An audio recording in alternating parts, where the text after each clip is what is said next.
क्या कर रहे थे अपन, radical centre. Find the equation of a circle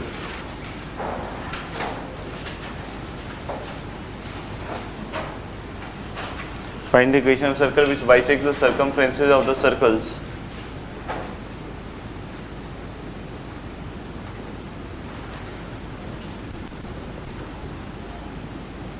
find the equation of circle which bisects the circumferences of the circles x square plus y square equal to 1,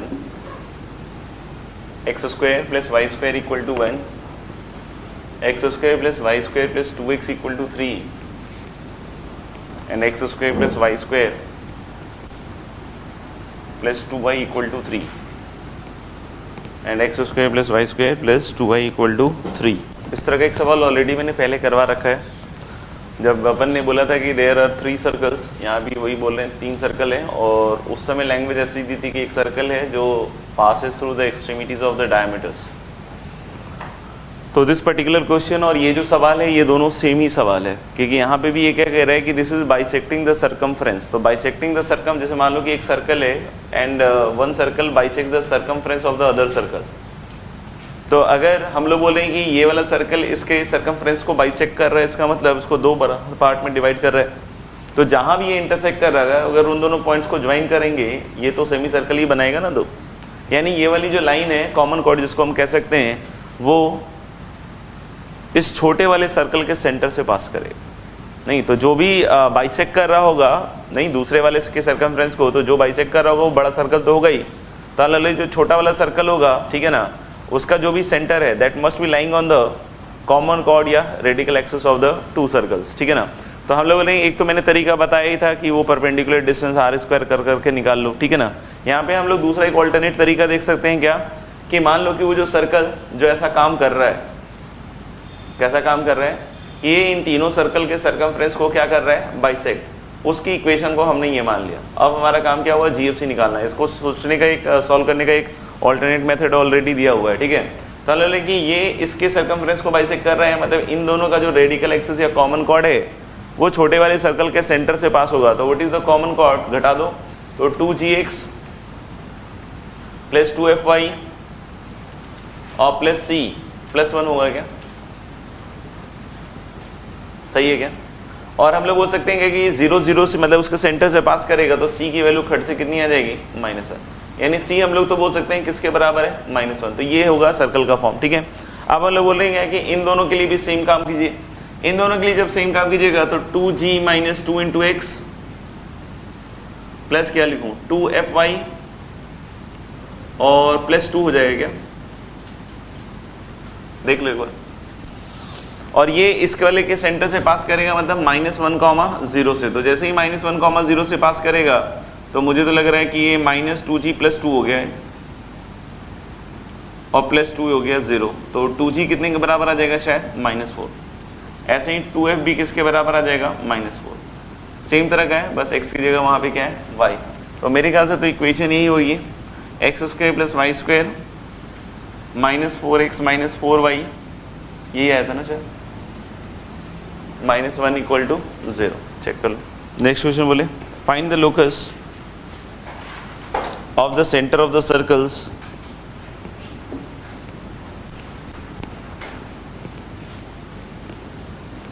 find the locus of the centers of the circles, find the locus of the center of the circles which bisects the circumference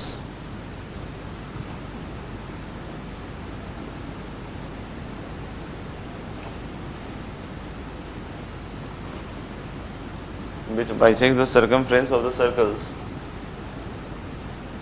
x² + y² = 4. Find the locus of the center of the circles which bisect the circumference of the circles x² + y² = 4 and x² + y² - 2x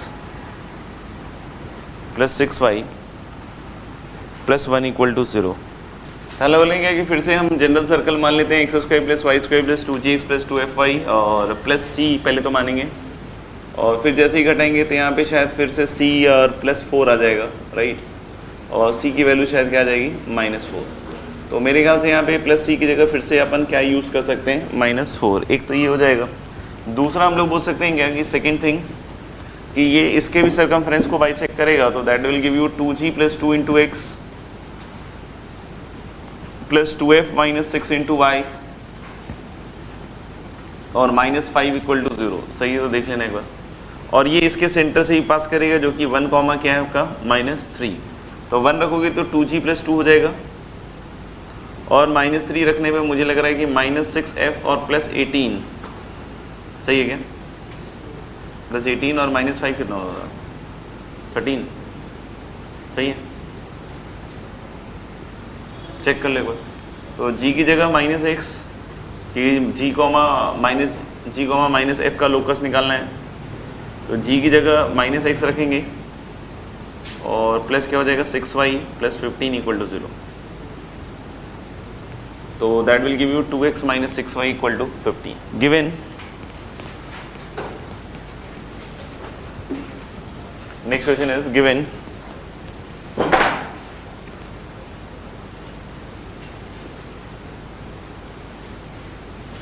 s equals x square plus y square plus 2gx plus 2fy plus c equal to 0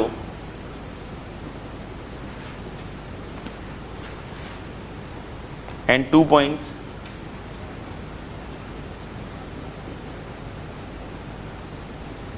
a x1 comma y1 and b x2 comma y2 on it, and 2 points a x1 comma y1 and b x2 comma y2 on it. Prove that the equation of the line AB is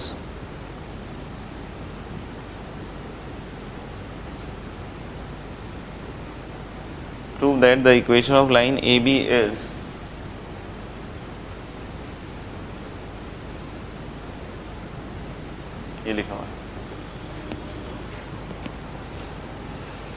एक circle दिया हुआ है, उसके ऊपर 2 points दिए हुए हैं और उस लाइन उसकी के थ्रू जो पास करने वाली लाइन है उसका इक्वेशन ये प्रूव करना है। तो मेरे ख्याल से काफ़ी सिंपल सा काम है कि एक सर्कल दिया हुआ है और इसके ऊपर कोई 2 पॉइंट्स दिए हुए हैं आपके पास, a x1 y1 और दूसरा एक पॉइंट b x2 y2 दिया हुआ है क्या, और हम लोग को इस वाले लाइन की इक्वेशन के बारे में बताना है कि ये इसके बराबर होगा। तो what you can do is कि अपन एक तरीके से देखेंगे इन दोनों के थ्रू क्या कोई एक सर्कल लिख सकते हैं फिक्स्ड, तो answer is yes, diametrical form circle. तो अगर मैंने डायमेट्रिकल फॉर्म सर्कल लिखा तो ये लाइन हो क्या गया, ये जो गिवन सर्कल था, ये जो डायमेट्रिकल फॉर्म सर्कल है इसका रेडिकल एक्सिस नहीं, तो हले डायमेट्रिकल फॉर्म सर्कल लिखना एक बार तो सीखा था, x minus x1 x minus x2 और प्लस क्या y माइनस y1 और y माइनस y2। इस तरीके से मैंने कॉर्ड ऑफ कॉन्टेक्ट को भी प्रूव किया था, ठीक है ना। तो हम लोग बोलेंगे कि हम लोगों ने ये सर्कल लिख लिया डायमेट्रिकल फॉर्म का और ये सर्कल पता है, अब दोनों को घटाएंगे तो क्या मिलेगा, ए बी लाइन की इक्वेशन। तो जैसे ही तुम घटाओगे मेरे ख्याल से यही आ जाएगा, क्या बोलते हो नहीं, तो you will get this equation. Next question we can write is find the equation of the circle, find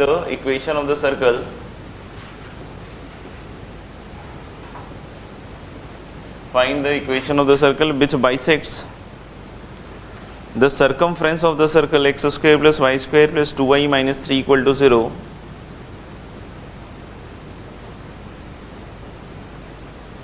which bisects the circumference of the circle x square plus y square plus 2y minus 3 equal to 0 and touches the line x minus y equal to 0 and touches the line x minus y equal to 0 at origin,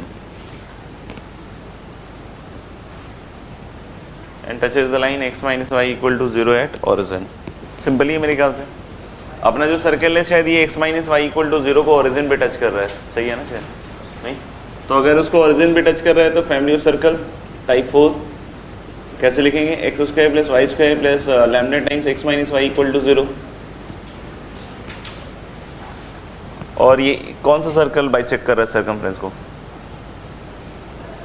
जो अपना circle है ये वाला है, तो अगर ये इसको बाइसेक्ट कर रहा है तो घटा देते हैं, क्या करते हो घटा देते हैं, तो कितना आएगा lambda X minus lambda Y minus 2y plus 3 equal to 0, सही होगा मेरे ख्याल से। और इसका सेंटर क्या हो गया 0 कॉमा माइनस 1 क्या, तो 0 कॉमा माइनस 1 रखोगे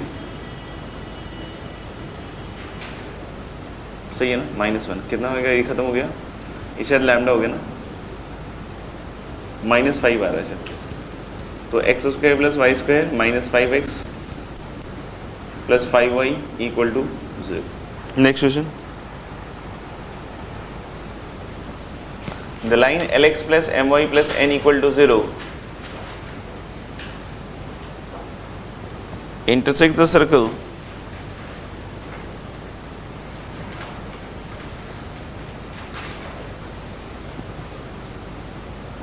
the line Lx plus My plus n equal to 0 intersects the circle x square plus y square plus 2g1x plus 2f1y plus c1 equal to 0, x square plus y square plus 2g1x plus 2f1y plus c1 equal to 0 at capital A and capital B, at capital A and capital B, and the line px plus qy plus r equal to 0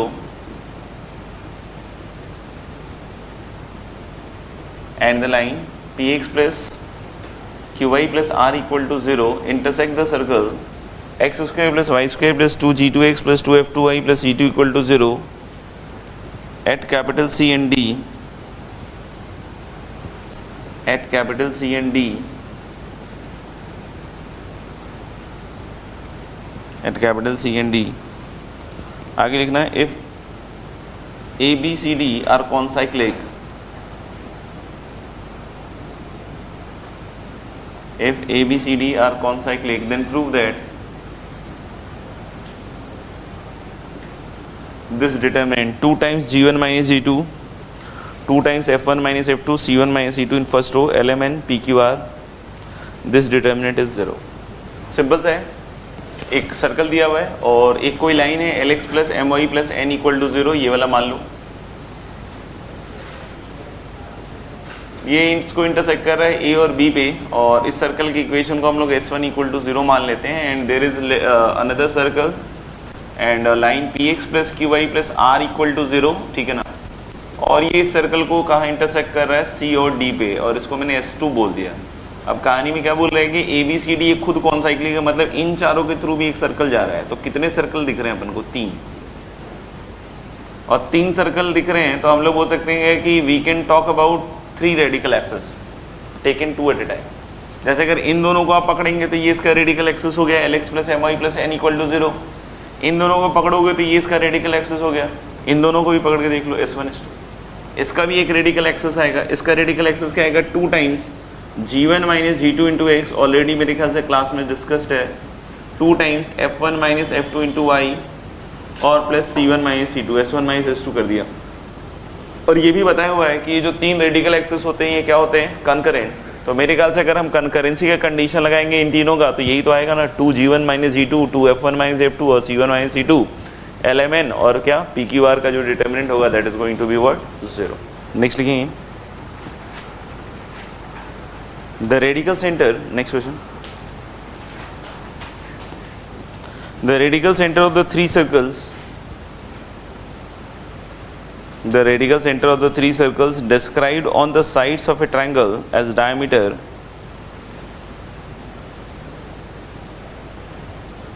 the radical center of the 3 circles described on the sides of a triangle as diameter the radical center of the 3 circles described on the sides of a triangle as diameter is fill in the blanks of the triangle। और यहाँ पे फिर से 4 option है। पहला है centroid, incentre, orthocentre, circumcentre. Centroid, incentre, orthocentre, circumcentre, orthocentre. ये तो डायग्राम से क्लियर हो जाएगा, बाकी तो तुम्हारे ऊपर है, इक्वेशन से भी कर सकते हैं, कोई बड़ी बात नहीं।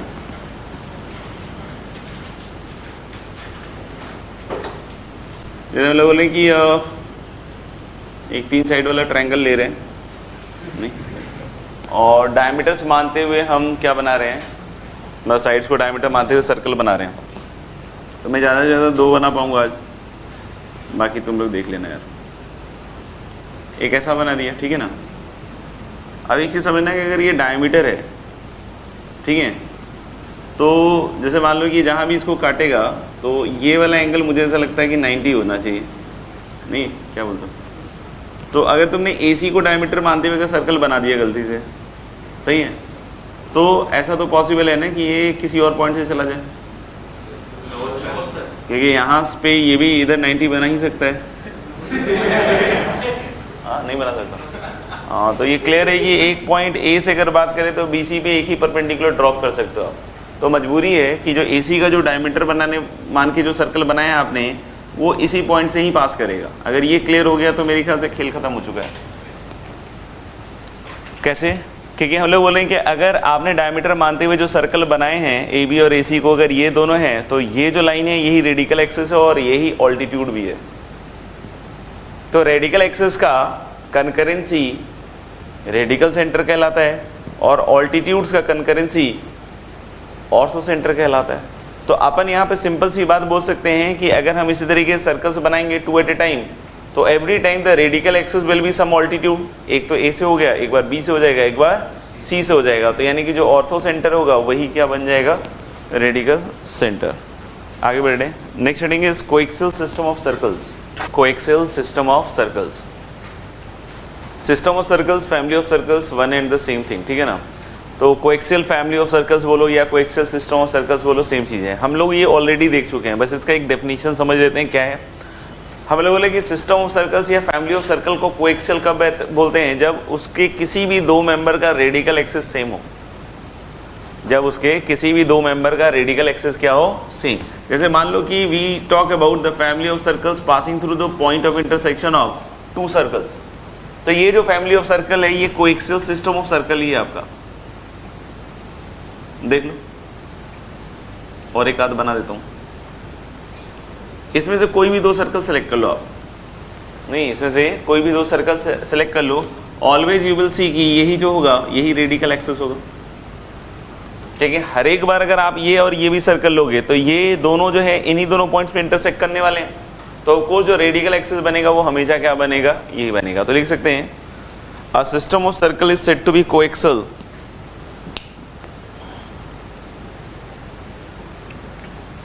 A system of circles is said to be coaxial.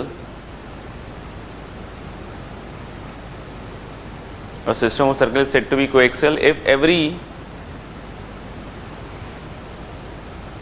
every 2 members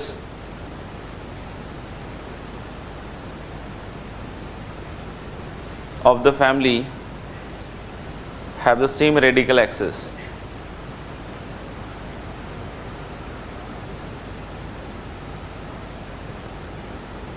For every 2 members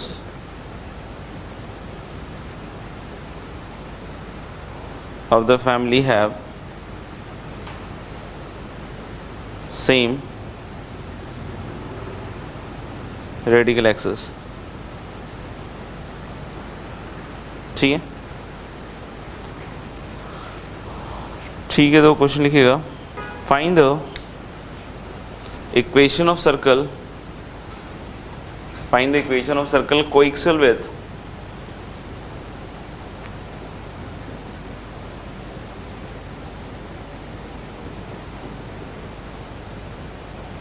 find the equation of circle coaxial with x square plus y square plus 4x plus 2y plus 1 equal to 0 and 2x square plus 2y square minus 2x minus 4y minus 3 equal to 0.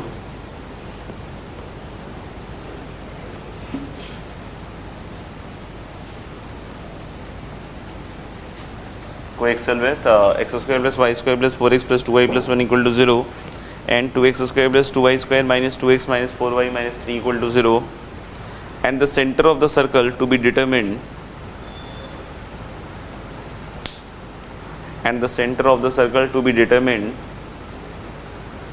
lies on the radical axis of these 2 circles and the center of the circle to be determined lies on the radical axis of these 2 circle. तो हम लोग बोलेंगे क्या कि पहले तो 2 circles हैं और इसके साथ कोएक्सियल चाहिए। तो ऑफ कोर्स हम लोग बोले रेडिकल एक्सिस तो सारे सर्कल्स का यही होना पड़ेगा, ठीक है ना। तो जैसे जो टाइप 1 है वो वैसे देखा जाए तो यूजलेस है, क्योंकि टाइप 1 से टाइम भी बहुत ज़्यादा लगता है। S1 प्लस लैम्डा S2 करो, भारी भारी सा एक्सप्रेशन बनेगा। ज़्यादा बेटर क्या होगा कि हम टाइप 1 को भी टाइप 2 में ही चेंज कर लें। जैसे टाइप 1 को टाइप 2 में चेंज कर लें, मतलब अगर 2 सर्कल दिया हुआ है तो rather than writing S1 plus lambda S2 you must write S plus lambda radical axis. तो उसमें क्या है, कैलकुलेशन भी थोड़ा कम हो जाएगा और काम करना भी थोड़ा आसान आएगा। इक्वेशन तो अगर गंदा इससे आ रहा है तो उससे भी इक्वली गंदा आएगा, मतलब इक्वेशन तो सेम ही आएगा, समझ में आएगा। लेकिन हाँ, काम करने का तरीका थोड़ा सा आसान हो सकता है, ठीक है। तो इट इज़ बेटर कि हम सबसे पहले तो क्या निकाल लें, रेडिकल एक्सेस इन दोनों का, क्योंकि ऐसे भी निकालना ही है, बट फिर भी अगर नहीं भी निकालना हो तो भी मेरे ख्याल से रेडिकल एक्सेस निकालें, क्योंकि S प्लस लैम्डा एल थोड़ा सा आसान रहेगा। मतलब तो ले जब घटाएंगे तो 5x और प्लस क्या आएगा 4y और प्लस 5/2 लग रहा है क्या ये? हाँ, तो हम लोग बोल सकते हैं कि एक सस्ता वाला सर्कल पकड़ लेते हैं, कोई सा भी, दोनों ही सस्ते लग रहे हैं। 4x प्लस 2y प्लस 1 और प्लस क्या लिख दूं, लैम्डा की जगह 2 लैम्डा लिख देता हूँ, कि लैम्डा लिखो 2 लैम्डा, कोई फर्क तो नहीं पड़ना है। तो 2 लैम्डा इंटू कितना लिख देते हैं 5x प्लस 4y प्लस क्या आएगा 5/2। अब ये तो हो गया कोएक्सियल सिस्टम सर्कल्स का जो भी है, ठीक है ना। अभी अगर कोई पूछे कि व्हाट इज द सेंटर, कि सेंटर को तो इस पे लाई कराना ही पड़ेगा ना अल्टीमेटली, तो सेंटर निकालना वैसे थोड़ा तो ट्रिकी है, बट अपन लिख सकते हैं 4 प्लस कितना 5 लैम्डा,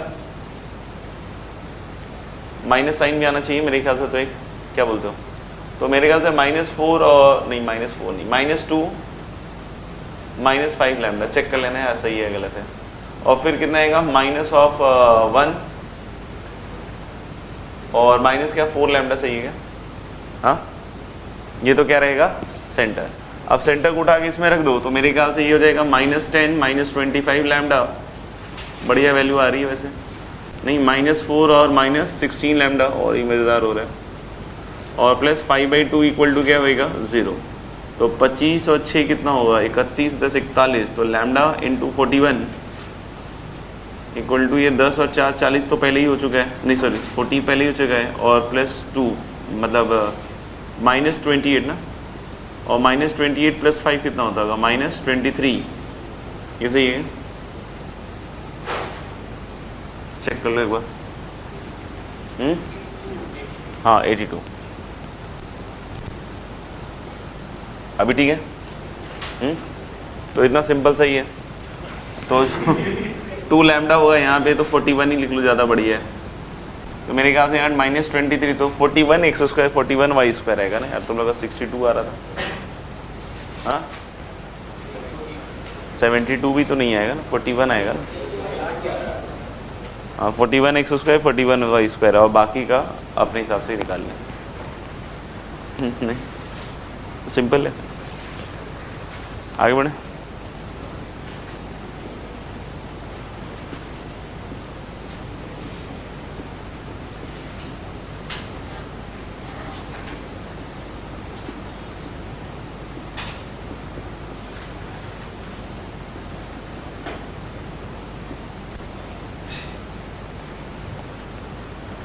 नेक्स्ट हेडिंग लिखिएगा angle of intersection of 2 curves.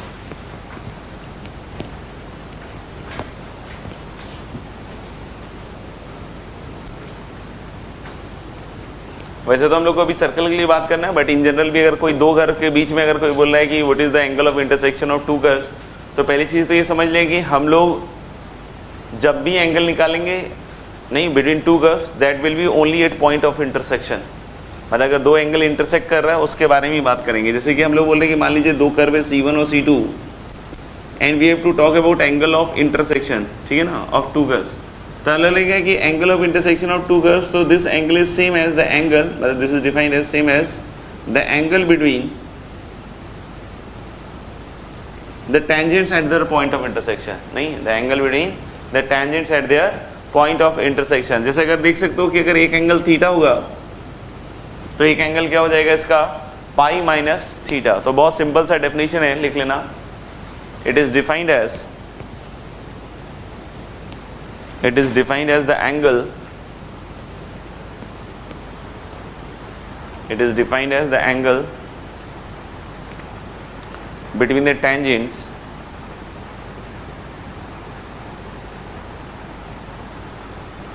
is defined as the angle between the tangents at their point of intersection. तो ऐसे भी सर्कल और एक स्ट्रेट लाइन भी था, तो अगर हम बात करें एंगल बिटवीन स्ट्रेट लाइन और सर्कल, तो जो भी पॉइंट ऑफ इंटरसेक्शन है वहाँ दोनों के बीच का टेंजेंट का एंगल, तो जो लाइन का टेंजेंट है वो खुद लाइन ही है और जो सर्कल का टेंजेंट है वो तो दिखना ही पड़ेगा, तो वही मैंने बोला था अभी थोड़ी देर पहले, ठीक है ना। मेनली तो इस तरह के काम हम लोग को डील करने के लिए आएंगे अपने पास कैलकुलस में, एप्लीकेशन ऑफ डेरिवेटिव चैप्टर में, कि दो कर्व के बीच का एंगल निकालना है, ठीक है ना। बाकी यहाँ हमको सर्कल में भी इस चीज़ के बारे में डिस्कशन करना है, ठीक है। जैसे कि अगर कोई बोले कि दो सर्कल है and if they are intersecting, तो इस तरीके से दो सर्कल्स आ जाएंगे। अब कोई बोले कि इस पॉइंट पे नहीं, व्हाट इज द एंगल, इस पॉइंट पे what is the angle between the two circles, right. तो angle between the two circles कैसे हम फाइंड आउट करेंगे कि यहाँ पे जो टेंजेंट्स होंगे, नहीं यहाँ पे जो दोनों सर्कल्स पे क्या होंगे, टेंजेंट्स, उसके बीच का एंगल। जैसे ये पॉइंट ऑफ इंटरसेक्शन देख लिया आपने, यहाँ पे मैं टेंजेंट ऐसे बना लूँ और यहाँ पे ऐसे टेंजेंट बना लूँ, तो ये जो एंगल होगा, नहीं इसको अगर आपने थीटा बोला तो एक थीटा है तो एक क्या हो जाएगा, पाई माइनस थीटा, समझ में आ रहा है क्या। तो ये हो जाएगा angle between the two circles. अब कोई बोले कि जो टेंजेंट्स के बीच का एंगल है वही नॉर्मल्स के बीच का भी एंगल होगा, क्योंकि एंगल अगर हम बात करें टेंजेंट्स के बीच का और नॉर्मल का, तो नॉर्मल उस पॉइंट पे क्या होगा, 90 डिग्री टेंजेंट्स पे, तो जो एंगल होगा वो तो सेम ही होगा ना। तो हम लोग सकते हैं जैसे इसका एक एंगल थीटा है, एक पाई माइनस थीटा, जैसे आप बोलो इसका नॉर्मल, ये सर्कल का सेंटर हो गया, नहीं। अब कोई बोले मेरे को कि बात कीजिए इस वाले का नॉर्मल, जैसे ये वाला है, तो इस वाले का नॉर्मल, तो इसको सेंटर ज्वाइन कर लो ना, यही तो 90 डिग्री बनाएगा, नहीं बनाएगा, देख लो। और इधर से इसका अगर सेंटर देखोगे तो इसको ज्वाइन कर लो, तो ये तो नॉर्मल्स हो गए। अच्छा, नॉर्मल्स के बीच का एंगल आप देख लो यहीं से डायरेक्ट, नहीं। जैसे अगर हम लोग बोल रहे हैं कि ये टेंजेंट्स के बीच का एंगल थीटा और क्या था दूसरा, पाई माइनस थीटा, समझ में आ रहा है कुछ। अभी इसे देखना, हम लोग बोल रहे हैं क्या कि ये जो भी है पॉइंट P, तो हम सबसे पहले ये वाला एंगल निकाल रहे हैं C1P, और ये वाला देखना ये कैसे निकालना है, बड़ा आसान है। ये टेंजेंट है और ये नॉर्मल है, तो यहां से ये पूरा एंगल तो 90 होगा, नहीं होगा। यहाँ से ये जो ब्लू से ये लाल तक है, ये पूरा कितना होगा, 90। तो ये थीटा है, तो ये एंगल कितना निकल जाएगा, पक्का। और जस्ट लाइक दिस इधर वाला भी क्या बोल सकते हैं, 90 माइनस थीटा। तो what is the angle between these two normals, ये पूरा एंगल बताओ, 180 माइनस थीटा। तो वही तो आ गया ना कि एक 180 माइनस थीटा है, तो दूसरा कौन सा हो जाएगा, थीटा। यानी कि टेंजेंट्स और नॉर्मल्स के बीच का एंगल हमेशा क्या होगा, सेम। समझ में आ गया। तो अगर हम लोग बोल देते हैं क्या कि अगर हम ये पूरा एंगल निकाल लें, समझ में आ रहा है, यहाँ से यहाँ तक, तो अपना काम तो हो जाएगा ना भाई। कैसे निकाल सकते हैं angle, 1 cos of 180 minus theta. ये 180 माइनस थीटा क्यों लिख रहा हूँ कि अगर ये एंगल थीटा है इन पर्टिकुलर, समझ में आएगा, तो हम लोग बोल सकते हैं ये एंगल किसके बराबर हो जाएगा, 180 माइनस थीटा। तो what is cos 180 minus theta, r1 square plus r2 square minus D square upon क्या आएगा, 2r1 r2। और अगर इस एंगल को थीटा आप बोल रहे हो, ठीक है ना, तो इसका कॉस अगर कोई पूछ रहा है तो कितना हो जाएगा, D square minus r1 square minus r2 square और अपॉन कितना होएगा, 2r1 r2। लिख लिया, लिख लिया। तो नेक्स्ट हम लोग को इसमें एक चीज डिस्कस करनी है, ऑर्थोगोनल सर्कल। सर्कल्स को ऑर्थोगोनल कब कहते हैं, जब ये जो एंगल ऑफ इंटरसेक्शन है ये कितना हो जाए, 90 डिग्री, ठीक है ना। तो वैसे कर्व के लिए भी अगर दो कर्व भी है in general, not necessarily circle, उसको भी हम ऑर्थोगोनल तभी कहते हैं जब उनके बीच का एंगल क्या होगा, 90 डिग्री। बट इसमें एक एक्स्ट्रा कंडीशन जरूर रहेगा कि जरूरी नहीं कि जो कर्व्स हैं वो एक ही पॉइंट पे इंटरसेक्ट कर रहे हैं, वो हो सकता है एक से ज़्यादा पॉइंट पे इंटरसेक्ट कर रहे हो। तो जितने भी पॉइंट्स पे इंटरसेक्ट करे सब जगह क्या होना चाहिए, 90। सर्कल में तो हम लोग सिमेट्री से बोल सकते हैं कि अगर एक जगह 90 हो रहा है तो दूसरी जगह चेक करने की जरूरत नहीं है, वहां अपने आप ही क्या हो जाएगा, 90। तो लिखना, two circles are said to be orthogonal, two circles are said to be orthogonal if they intersect at 90 degree. Two circles are said to be orthogonal if they intersect at 90 degree. तो देख सकते हो कि what should be the condition और उस case में diagram कैसे बनेगा, ठीक है ना। आप देख सकते हो कि अगर ये 90 डिग्री हो गया तो पहले तो फील लो इस चीज का कि हम लोग बोले ये इंटरसेक्ट कर रहा है 90 डिग्री पे, तो पहले समझना ये एंगल कितना हो जाएगा, ये जो बचा हुआ एंगल हम लोग बात कर रहे थे 0 नहीं, और ये वाला एंगल भी इधर क्या हो जाएगा 0। तो ये जो लाल वाला टेंजेंट दिख रहा था आपको इसके ऊपर, वो तो इसका नॉर्मल बन जाएगा ना, मतलब इस वाले सर्कल का जो टेंजेंट है वो इस वाले सर्कल का क्या हो जाएगा नॉर्मल, और इस वाले सर्कल का जो टेंजेंट था वो इस वाले सर्कल का क्या हो जाएगा नॉर्मल। यानी कि हम लोग बोल रहे हैं कि जब आप यहाँ पे इसका टेंजेंट बना रहे होगे तो ये इस वाले सर्कल के सेंटर से गुजर जाएगा नहीं, और ये वाले का जब सेंटर मतलब सॉरी इस वाले का जब टेंजेंट बना रहे हो तो ये इस वाले के सेंटर से पास करेगा। तो यानी कि हम लोग बोले ये एंगल ओवरऑल किसके बराबर हो जाएगा आपका 90, और ये R1 R2 और ये क्या है D, तो क्या हो जाएगा R1 square plus R2 square equal to क्या हो जाएगा D स्क्वायर। ये समझना है कि ये डायग्राम हमेशा नहीं बनेगा, ये ऑर्थोगोनल के केस में ही बनेगा कि इसका टेंजेंट जो है इसके सेंटर से पास कर रहा है और इस वाले का टेंजेंट जो है इस वाले के सेंटर से पास कर रहा है। तो this will be the condition. अगर हम इसको G1 F1 C1 वाला सर्कल माने और इसको G2 F2 C2 वाला सर्कल माने तो हम लोग डिस्टेंस क्या हो जाएगा G1 माइनस G2 का whole square plus F1 minus F2 का whole square and what is R1 square G1 square plus F1 square minus C1 plus G2 square plus F2 square minus C2। G1 square G2 square F1 square F2 square cut जाएगा and it will be finally 2 G1 G2 plus 2 F1 F2 और equal to C1 plus C2। तो ये condition किसके लिए होगा for two circles to be orthogonal. लिखने का काम हो गया ये वाली, ओपन कर लो बेटा टाइम निकाल के, तो आ जाओ। काफ़ी कठिन है वैसे, हाँ मुश्किल तो है कंडीशन। हाँ चलो एक कंडीशन अपन ने लिख लिया शायद क्या मतलब पक्का ही है लग रहा है, नहीं पक्का ही है, देख लो एक बार। अच्छा अगर मान लो कि लिखा बोल रहा है कि एक सर्कल है और एक लाइन है and the line is orthogonal to the circle, तो हम इससे क्या मतलब निकालें। तो लेकिन जो लाइन होगा वो सर्कल के किस से पास करेगा सेंटर से, क्योंकि ऑर्थोगोनल का मतलब दोनों पे 90 होगा। मतलब क्या होना चाहिए कि जो लाइन पे टेंजेंट है तो लाइन पे टेंजेंट तो लाइन खुद ही होगा ना, और जो सर्कल पे टेंजेंट है उन दोनों के बीच का एंगल 90 है, और वो तभी हो पाएगा जब सर्कल के वो किस से पास करे सेंटर से। तो लिख सकते हैं नोट करके a line is orthogonal to a circle, a line is orthogonal to a circle if it passes through the center of the circle. A line is orthogonal to the circle if it passes through the center of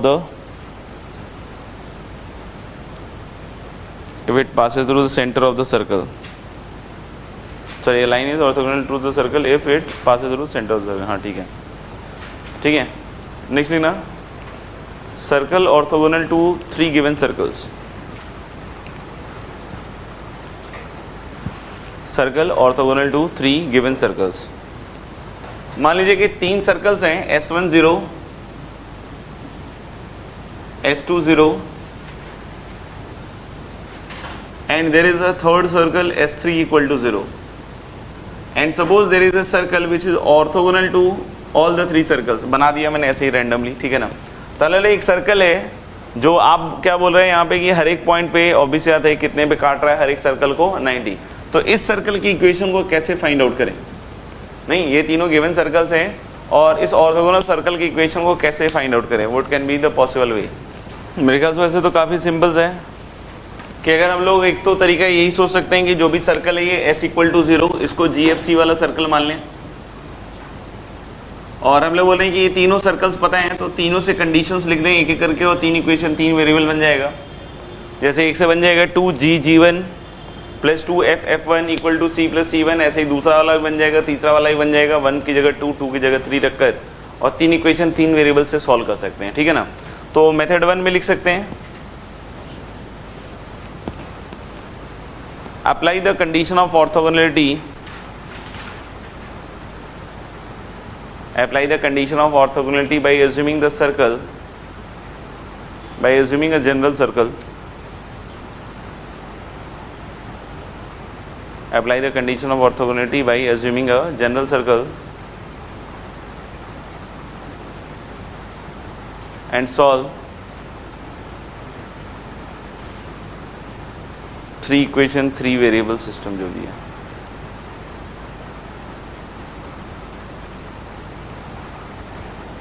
दूसरा हम लोग बोल सकते हैं कि मान लो कि जो सर्कल का जो सेंटर है वो यहाँ है, ठीक है ना, नहीं तो इसका जो भी टेंजेंट होगा इससे पास करना चाहिए, क्योंकि अभी अभी बताया था मैंने थोड़ी देर पहले शायद, नहीं, और इसका जो टेंजेंट होगा ये भी इसके सेंटर से पास कर रहा होगा शायद, ऐसा कुछ, क्या बोलते हो, ऐसे ही तो हो रहा होगा, नहीं ऐसे ही हम लोग बोल सकते हैं कि इसका वाला जो टेंजेंट होगा वो भी इससे पास कर रहा होगा, नहीं कर रहा होगा, और इसका वाला जो टेंजेंट है वो भी इससे पास कर रहा होगा। सोच लो एक बार, ऐसा हो रहा होगा कि नहीं हो रहा होगा, पहले तो ये सोच ले। नहीं, अब ये सब तो रेडियस है, यानी कि ये रेडियस भी है और ये लेंथ ऑफ टेंजेंट भी तो हुआ, तो ये एक ऐसा पॉइंट दिख रहा है मुझे, नहीं रेडियस है तो ये बराबर होगा, ये तो समझ में आता होगा, हाँ ये दिक्कत आती, और लेंथ ऑफ टेंजेंट है तो रेडियस पहले ही बराबर हो चुका, तो यानी कि लेंथ ऑफ टेंजेंट इस पॉइंट से तीनों सर्कल पे क्या हो रहा है, सेम, तो यानी ये कौन सा पॉइंट हो गया, रेडिकल सेंटर। क्या हो गया, रेडिकल सेंटर। तो रेडिकल सेंटर कैसे निकालते हैं, कोई दो सर्कल ले लो, उसका रेडिकल एक्सिस ले लो, दो और सर्कल ले लो, उसका रेडिकल एक्सिस लिख के उसको क्या कर दो, सॉल्व, तो सेंटर आ गया। अब सेंटर आने के बाद लेंथ कैसे निकाल सकते हैं टेंजेंट का, कि किसी एक के लिए रूट S1 लगा, नहीं समझ में आया तो अपने आप क्या आ जाएगा, रेडियस, तो लिख लेना द सर्कल, मेथड 2 में the circle orthogonal to, the circle orthogonal to 3 given circles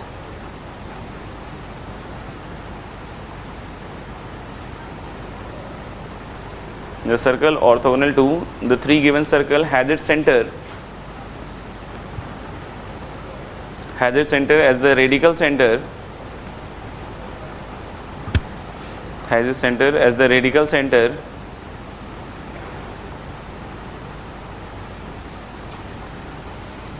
of the 3 circles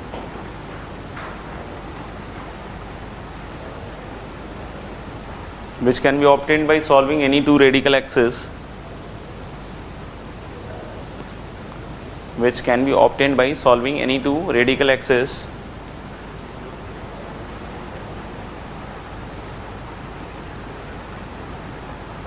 and for radius find the length of tangent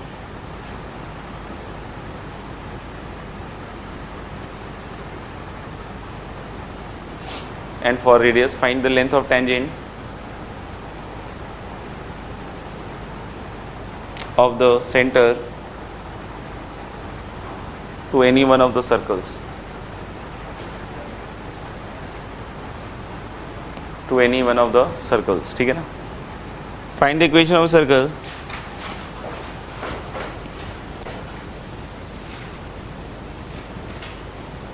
find the equation of a circle which passes through the point of intersection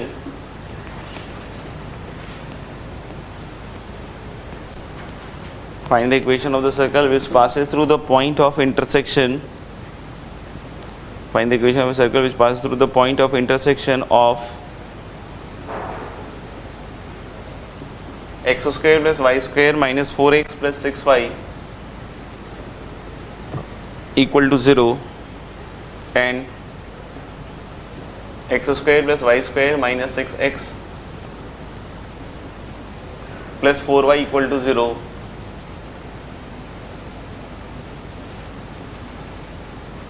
and cuts the circle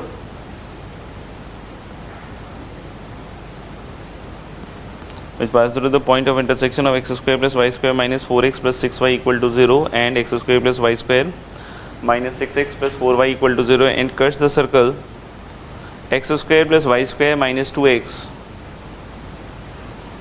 minus 4y minus 4 equal to 0 orthogonally. तो मेरे ख्याल से intersection point से पास कर रहे हैं, तो सबसे पहले मैंने जैसा अभी तो बोल ही दिया कि S1 प्लस लैम्डा S2 की जगह रेडिकल एक्सेस लिखना चालू करो, ये सही है ना भाई, हाँ, तो ये माइनस 4x और प्लस 6x शायद 2x हो जाएगा और माइनस 2y लग रहा है, तो इसका रेडिकल एक्सेस तो लग रहा है X minus Y equal to 0। तो अब हम क्या कर सकते हैं कि X square plus Y square minus 4x plus 6y और प्लस 2 लैम्डा लिख लेते हैं x माइनस वाई। 2 लैम्डा बस लिखने का वही पर्पस है कि थोड़ा सा अच्छे टर्म में आए, बस और तो कोई बात नहीं है, ठीक है ना। अब यहाँ देख सकते हो X square plus Y square और प्लस 2 टाइम्स कितना लैम्डा माइनस 2 लिख दूँ क्या, प्लस 2 टाइम्स क्या लिख दूँ 3 माइनस लैम्डा, चेक कर लो एक बार।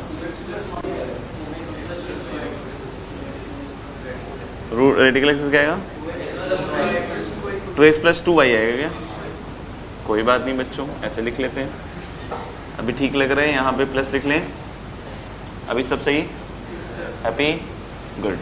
अब यहाँ से हम लोग बोल रहे हैं कि ये दोनों ऑर्थोगोनली काट रहा है, तो 2g1 g2, तो मेरे ख्याल से 2 इंटू लैम्डा माइनस 2 हो गया, और इधर से शायद ये -1 आ रहा है, और प्लस 2 f1 f2, तो इधर से 3 प्लस लैम्डा और इधर शायद -2 आ रहा है, equal to c1 plus c2, तो ये शायद -4 ही आएगा।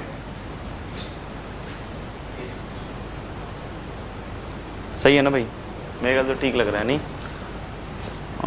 या तो मेरे ख्याल से माइनस माइनस माइनस गया, और यहाँ 2 लैम्डा और 2 दूनी 4, तो 2 लैम्डा और 4 लैम्डा शायद 6 के आसपास हो जाता होगा।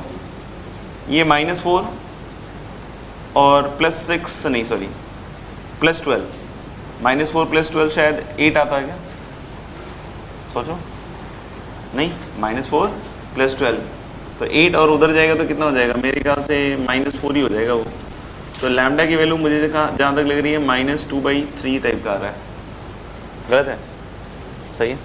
तो अलग अलग इसको उठा के यहाँ रख दो, तो ये बन जाएगा 3x square plus 3y square,